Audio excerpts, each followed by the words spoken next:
और वहीं मोगा में कोरोना, ब्लैक फंगस और येलो फंगस पर डॉक्टर वरिंदर से खास बातचीत की हमारे संवाददाता गुरुदेव भम ने। देश भर में कोरोना का प्रकोप बढ़ता जा रहा, आए दिन नए मामले सामने आते हैं। देश की बात की जाए तो देश में पहला कोरोना का प्रकोप था, अब ब्लैक फंगस और येलो फंगस ने भी दस्तक दे दी। कहीं ना कहीं देखा जाए, पंजाब की बात करें, पंजाब में काफ़ी मामले आने शुरू हो गए हैं। मोगा की बात कीजिए, मोगा में भी ब्लैक फंगस के 2 केस आ चुके हैं। हमारे साथ डॉक्टर साहब मौजूद है, बात करते हैं उनके बारे में। क्या कहना डॉक्टर साहब? नमस्कार। नमस्कार जी। जो ब्लैक फंगस के केस ने दस्तक दी, पहले कोरोना ने काफ़ी प्रकोप मचाया दुनिया में, आपका क्या कहना इस बारे में? देखिए, ब्लैक फंगस जो है ये अपना मोस्टली इसका ना, जैसे डायबिटिक के पेशेंट हो गए, हाइपरग्लाइसीमिया के पेशेंट हो गए, प्रोलॉन्ग्ड स्टे इन हॉस्पिटल हो गए, जो लंबे समय तक हॉस्पिटल में स्टे कर रहे हैं पेशेंट्स, और जिनको ऑक्सीजन थेरेपी दी जा रही है, सपोर्टिव थेरेपी, ठीक है, उनमें ये केस बढ़ते जा रहे हैं। उनमें क्या है, एक तो प्रोलॉन्ग्ड स्टे, अपना यूज ऑफ स्टीरॉयड हो रहा है हॉस्पिटल में। स्टीरॉयड लोग घर पे भी स्टीरॉयड दे रहे हैं खुद से, उससे जो इसका रिस्क जो बढ़ता जा रहा है ब्लैक फंगस का। जैसे कोरोना की बात, कोरोना के काफ़ी मामले आए, पंजाब में काफ़ी मामले, मोगा में भी काफ़ी मामले आते हैं। जैसे ब्लैक फंगस आ रहा है, कोरोना के बाद जो मरीज थे उनको ब्लैक फंगस से खास प्रॉब्लम आ रही है, खासकर ऑक्सीजन के थ्रू भी ये प्रॉब्लम आती है। हाँ जी, जो कोरोना के एक्टिव केस हैं और जो रिकवर हो चुके हैं, उनमें ये ब्लैक फंगस का ज़्यादा प्रकोप है। वो क्यों है? क्योंकि जो एक्टिव केस हैं उनको हॉस्पिटल में ऑक्सीजन थेरेपी दी जाती है, जिससे ऑक्सीजन की सप्लाई होती है चैम्बर में से, उसमें मॉइस्चर होता है जो कि नोज में पूरा मॉइस्चर हो जाता है। ये फंगस के लिए फेवरेबल एटमॉस्फेयर है उसके फैलने के लिए, ठीक है। और पोस्ट कोविड केस में हाइपरग्लाइसीमिया मोस्टली इसको अफेक्ट करता है, और हॉस्पिटल में कोविड के जो ट्रीटमेंट है उसमें स्टीरॉयड दिए जा रहे हैं। स्टीरॉयड की वजह से ब्लैक फंगस जो है वो ज़्यादा उसका हो रहा है। जैसे कोरोना के बचने के लिए आम लोगों को क्या सुझाव देना चाहते हैं? घर पे बैठे जो मरीज घर पे होम आइसोलेशन, उनको क्या सुझाव देंगे आप? देखिए, कोविड से बचने के लिए पहले तो सोशल डिस्टेंसिंग बहुत ज़रूरी है, ठीक है। दूसरा, मास्क लगा कर रखें, हैंड सैनिटाइज करते रहें। तीसरा क्या है, एक मेन जो है दिक्कत, हम जैसे कोई भी अपनी जान पहचान का है उस पर हम भरोसा कर लेते हैं कि इसको तो कोविड है नहीं, उसके साथ हम मेल मिलाप करते हैं। लेकिन हो सकता है कि उसकी इम्यूनिटी इतनी स्ट्रांग हो कि वो अफेक्ट तो है कोविड से, लेकिन उसकी इम्यूनिटी स्ट्रांग होने की वजह से उसको सिम्टम नहीं आ रहे, और उससे आप कंटामिनेटेड हो गए, ठीक है। आपकी इम्यूनिटी वीक है तो आप पे वो उसने हमला करना शुरू कर दिया, आपके फेफड़ों का नुकसान करना उसने शुरू कर दिया।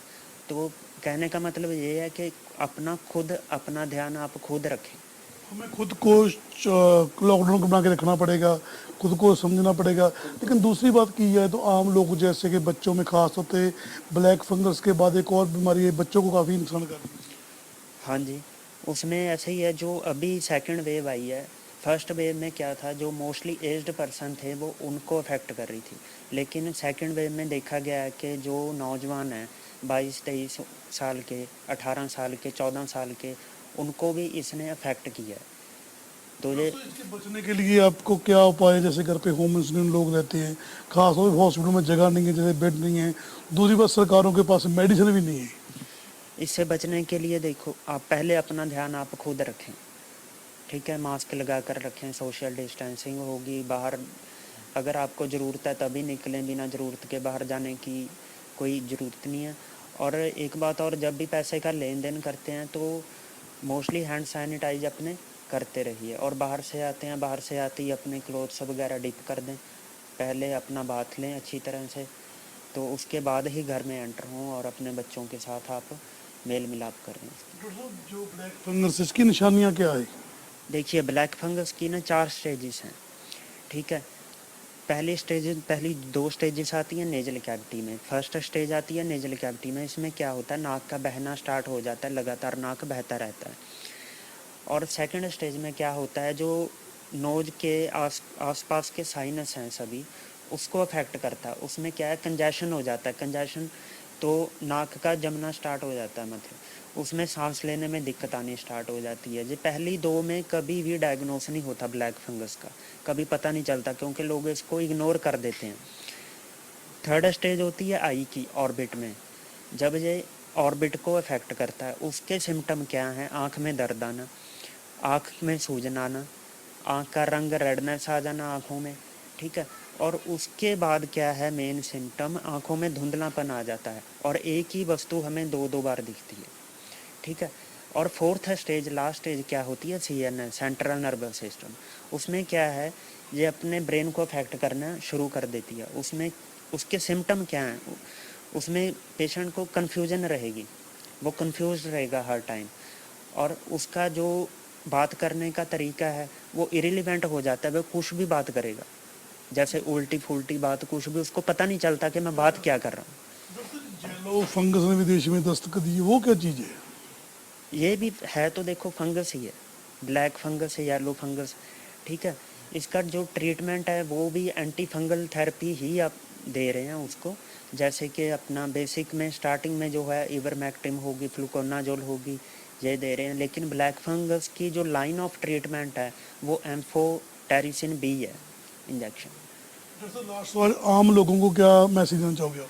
आम लोगों को मैं यही मैसेज देना चाहूँगा कि सोशल डिस्टेंसिंग बनाए रखें, प्रॉपर मास्क का प्रॉपर प्रयोग करें, प्रॉपर इसको लगाना सीखें, हैंड सैनिटाइज करते रहें, और अपना और अपने घर वालों का ध्यान रखें। और ज़्यादातर पेशेंट को यही सलाह दूंगा, जो वैक्सीन करवा सकते हैं, जो एलिजिबल हैं वैक्सीन के लिए, वो प्लीज़ वैक्सीन ज़रूर लगवाएं।